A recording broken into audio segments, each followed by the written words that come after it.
Pour épargner les réserves d'énergie de notre planète, nous pouvons faire appel aux énergies renouvelables. Pompe à chaleur, panneaux solaires thermiques ou photovoltaïques, les énergies renouvelables sont de plus en plus performantes. Et depuis quelques années, des technologies modernes ont remis des combustibles sur le devant de la scène, ceux issus de la biomasse. La biomasse, en fait, c'est l'ensemble de la matière végétale ou animale qui peut être utilisée pour toute une variété d'usages, dont produire de l'énergie. En Wallonie, la biomasse, c'est la principale forme d'énergie renouvelable dont nous disposons. Pour son gîte et sa maison de Durbuy, Pierre a justement choisi la biomasse. Je souhaitais avoir une machine innovante, un produit somme toute assez nouveau. J'envisageais aussi de produire la matière moi-même, quoi.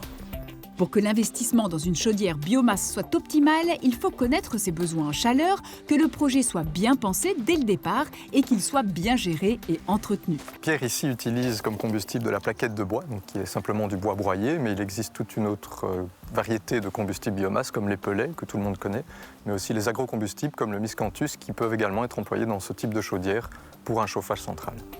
Les installations s'adaptent particulièrement bien aux projets collectifs quand plusieurs bâtiments doivent être chauffés en même temps, tout en offrant un combustible dont le prix est assez faible et plutôt stable. En Wallonie, 50% des énergies renouvelables proviennent de la biomasse qui peut souvent être produite localement. C'est donc un tout bon plan.